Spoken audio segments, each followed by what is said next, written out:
Okay, so we're gonna try and continue learning from Ramchal and Ramad Vali on the Parsha. So I picked a few gems from the Parshat Sarah,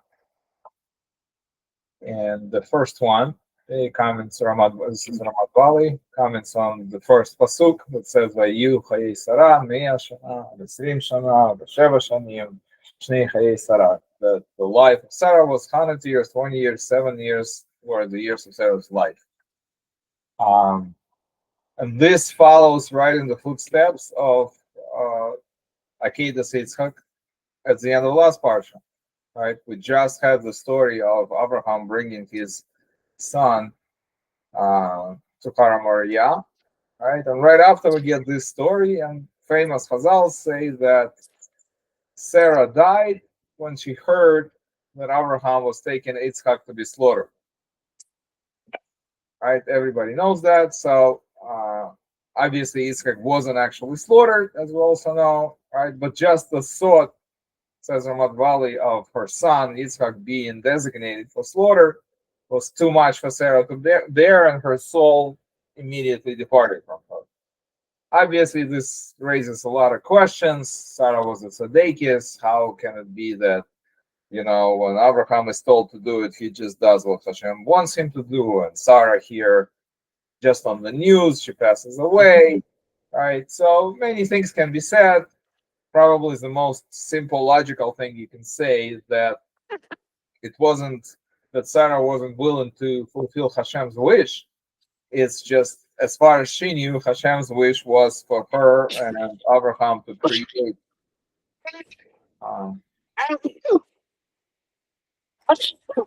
Sorry.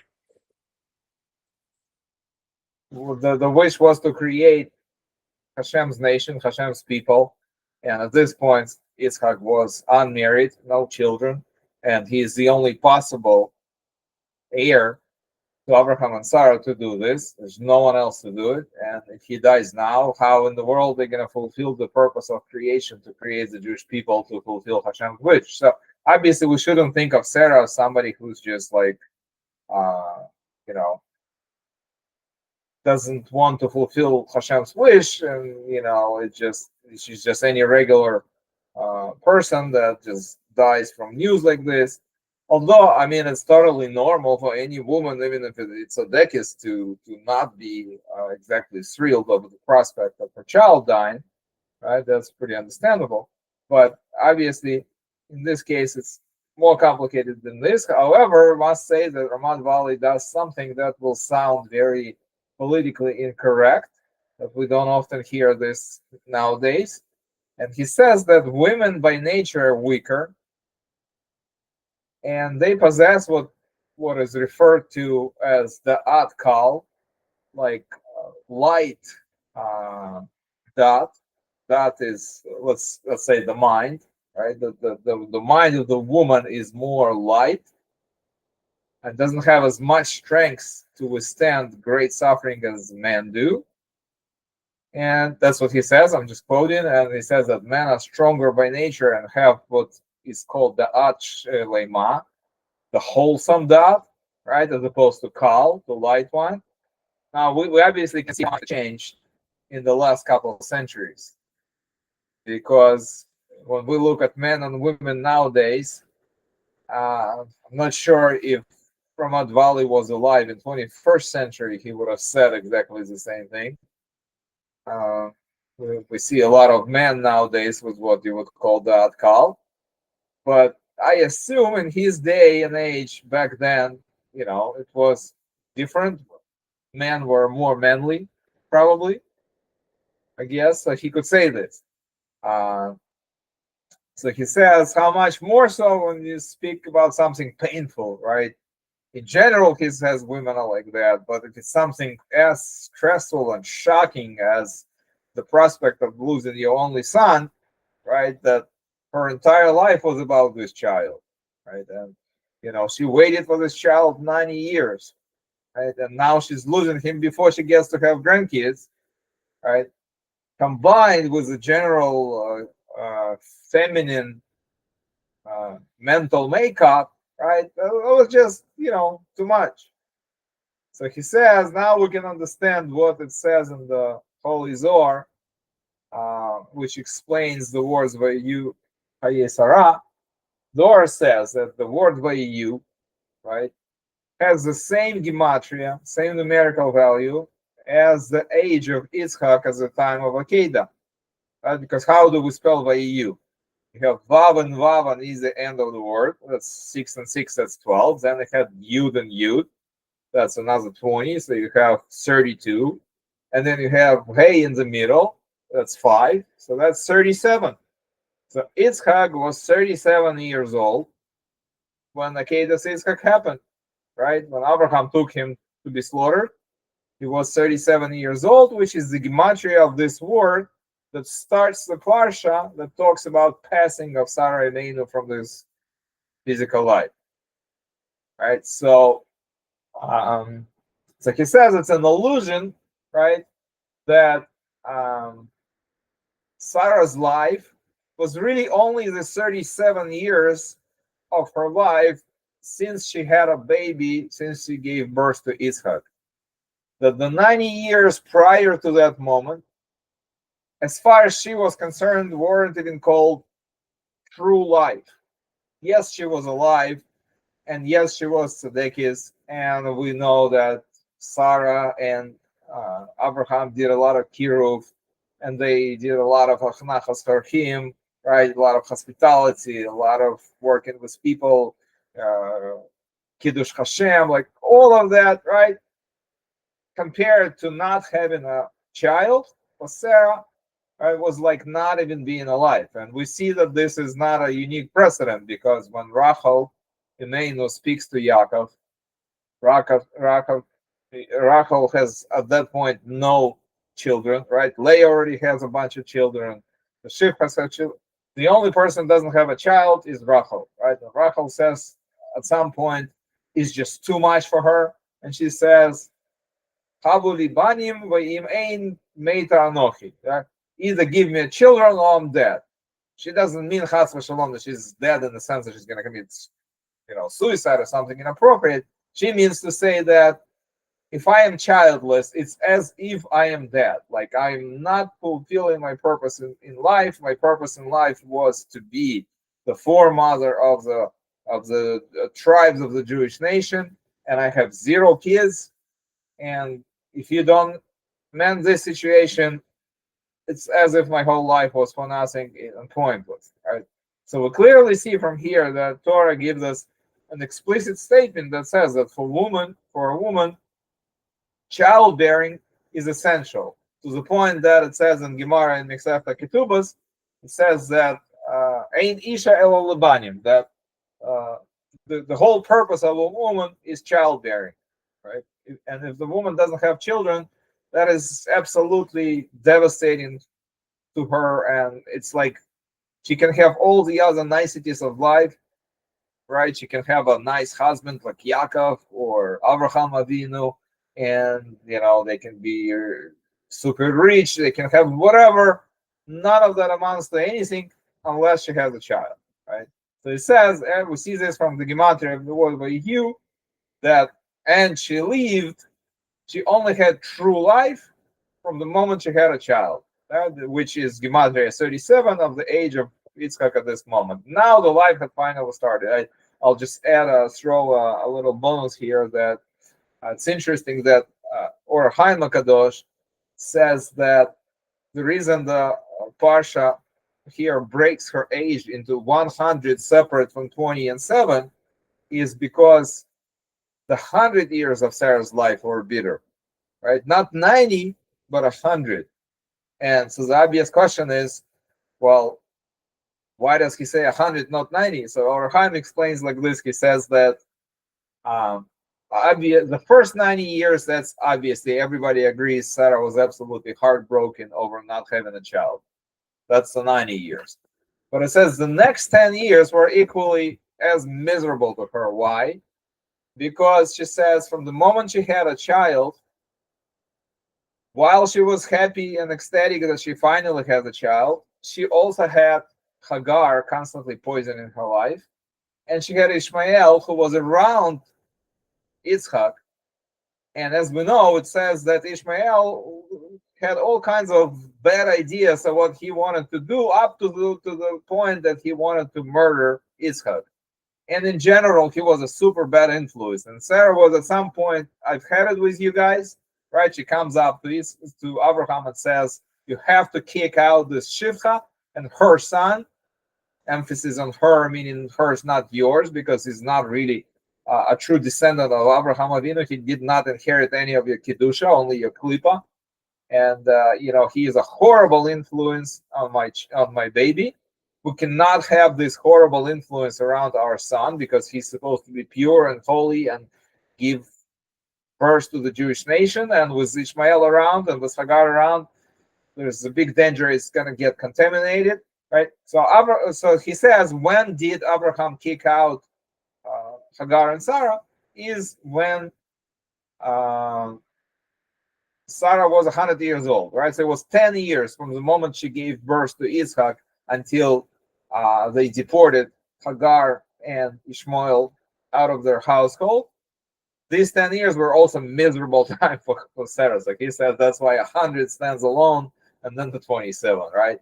Here, Ramad Vali says, really 37 years were still alive, because even though she was miserable with Hagar, of course, and Ishmael, but at least she finally had a child, and that was the purpose of her life, right? So, I'm just throwing this in for a little bit extra information. So he says, Torah spells out the number of years of Sarah's life, something that we don't see Torah do for other women, as righteous as they may have been. Right? It's a unique situation when Torah explicitly states the age of a tzaddikus. We see this more often with men, sometimes not even the righteous men. But with women, this is very unique, he says. And Chazal say, why is it specifically about Sarah? What is it that Hashem decided to spell out her age at the time of her passing? He says, Chazal say, Lefishi akol shavim latova, that all of them were equal for goodness, that the entire 127 years of Sarah's life were extremely spiritually valuable. Why? He says Sarah managed to accomplish something extraordinary. What was it? It says that there was a big spiritual blemish in creation that was caused by Chava, right? When Chava listened to the Nachash, right, and she ate from Eitz Hadas, and then she got her husband into eating from Eitz Hadas, and the course of entire history changed, right, in a certain direction. She says Sarah Imeinu, through her life, she managed to rectify the blemish. Sarah Imeinu managed to rectify the blemish caused by Chava, right? Whatever Chava caused for bad, Sarah transformed into good, right? She literally spent 127 years fixing Chava's mistake. And he says something interesting. He says Chava gave birth to Cain, and Cain personified the Gevura in its warped, perverted form, right? Gevura is one of the essential qualities of creation. The world cannot create without Gevura, exist without Gevura. It's you must have it, right? The laws of nature is the most obvious example of the quality of Gevura in reality, right? You have to have gravity. You have to have all other laws that regulate how our physical reality works. It's necessary, but it can also be perverted, and when it is, it's really not great. So he says that Cain was supposed to be Gevura in this world, but he went the wrong path, right? Chava, because of the poison that Chava took from the Nachash, that then went into Cain's system, right? even though he was given this amazing potential of Gevura, the way he lived out his life, he messed it up. So now Sarah fixed it. How? Sarah has Yitzchak. And as we know, while Abraham is embodiment of Chesed, Yitzchak is embodiment of Gevura. Unlike Cain, Yitzchak is embodiment of holy, proper, correct Gevura in its mended form, right? So what Chava caused to be perverted, Sarah managed to fix. Right? So she corrected what was done by Chava. I'll just throw here another gem. It's interesting. Later we're gonna see when Yaakov Avinu stands in front of the Pharaoh, and Pharaoh sees this old, unusually, I guess, for the times, older gentleman, and he is taken aback, and he's asking him, like, how old are you? Right, which is generally not a very polite question. Like, so everybody picks up that the reason that Pharaoh is asking this question is because he must have been shocked by something. There must have been something in Yaakov's appearance that made him like go out of normal etiquette of behavior, right? And Yaakov's answer is even more perplexing. He says that I'm 130 years old and all the years of my life were very bitter, which is very unusual. Like, I mean, you expect a tzaddik to say, "Oh, Baruch Hashem, thank you for asking. You know, I have kinderlach, I have a grandkinderlach. Like, life is good. My son is prime minister." No, he's like, all the days of my life were very bitter. So, what's happening? So, there's a very important idea that is explained by Arizal. Arizal says that the number 130 is not random. He says that apparently after the whole story of Asa Das happened, naturally Adam Arishon was upset about what happened, and Sarah too, and so they had what I guess we would call a civil divorce. They separated from each other for 130 years. And apparently during the 130 years, an entity that we call Lilith, a feminine entity, was coming over and spending time with Adam Arishon, and they had offspring, and the offsprings were the negative spiritual entities in creation that we call Shin Dalits, right? We don't say the word, but we just spell it out, right? The Shin Dalits. So the Shin Dalits in creation were created from 130 years of relations between Adam and Lilith. So Yaakov Avinu, says a result, was the opposite. First of all, we know that Yaakov Avinu had this in unbelievable physical purity, right? That until past the age of 80, when he married Leah and Rachel, it says in this forum that he did not have a single emission, right? Like, he was so in control of his body that he knew that it was only gonna have an emission when he has a wife, and it's done in a proper and kosher marital way. And normally speaking, you can want whatever you want, but it's like, a body wants what the body wants, and sometimes it does something you don't want it to do, or whatever, right? Yaakov was in such control of his body that until his first night, which was the night with Leah, right? But he was past 80 in his age, he never had anything, right? He was in full control, and that's why he says that Reuben is the force, my life force, right? Because he literally controlled himself for 80 plus years, and for the first time ever, the life force came out of Yaakov into his wife on their first night, right? So he says, so he was in full control of his physical makeup, and throughout his entire life, right, all the other struggles also that he had, all the tsuras he had with his brother wanted to kill him, and his uncle trying to constantly deceive him in business, and his wife struggling with each other, and his children, like whatever, like all the things that happened to Yaakov. There's a long list of very stressful things that he went through, right? all this self-control and suffering that he went through the 130 years until he came to Mitzrayim were to counter the 130 years of Adam and Lilith. Right? So that's why Yaakov Avinu says to Pharaoh, right? Pharaoh is embodiment also, as we know, of the great snake, right? The forces of negativity. And Pharaoh knows exactly what Nahash did with Chava and Adam. And now Yaakov says to him, whatever Nahash caused Chava to do to Adam, and whatever the consequences of that were, through my 130 years of self-control and suffering, I corrected that. I did a tikkun for that whole situation, right?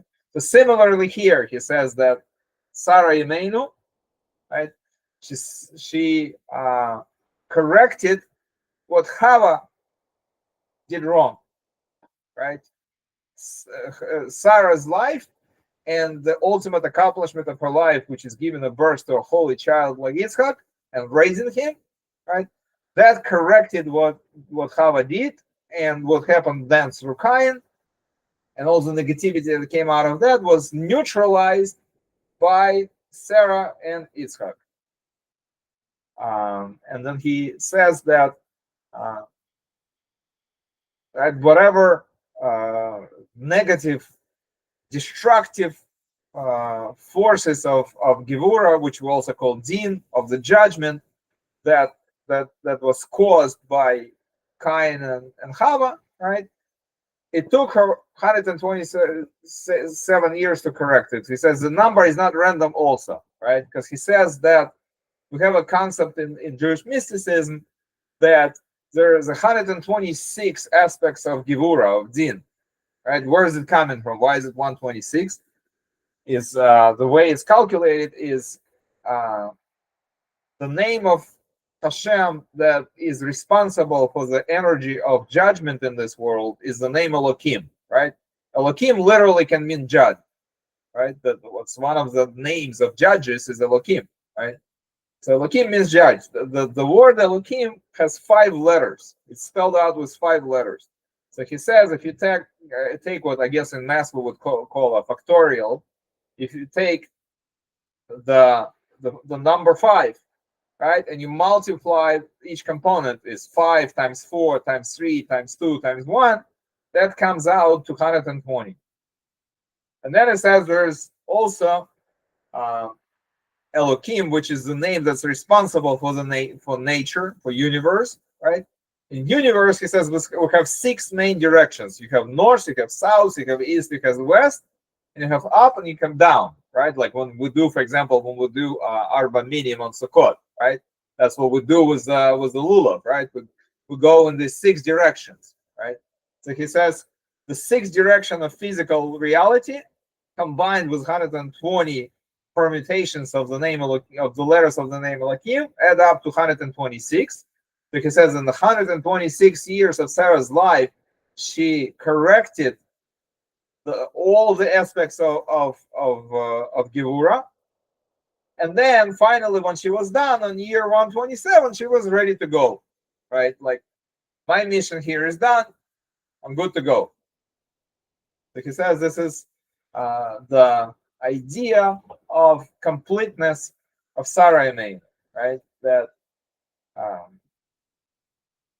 she had a mission. She was on a mission. She fulfilled that mission, and once she fulfilled that mission, she's gone, right? This is a way to live your life. Is you do what needs to be done, do important things, and you don't waste a single second of your life. And that was Sarah, right? She did what she came to accomplish, and when she was done, she was done. She was gone.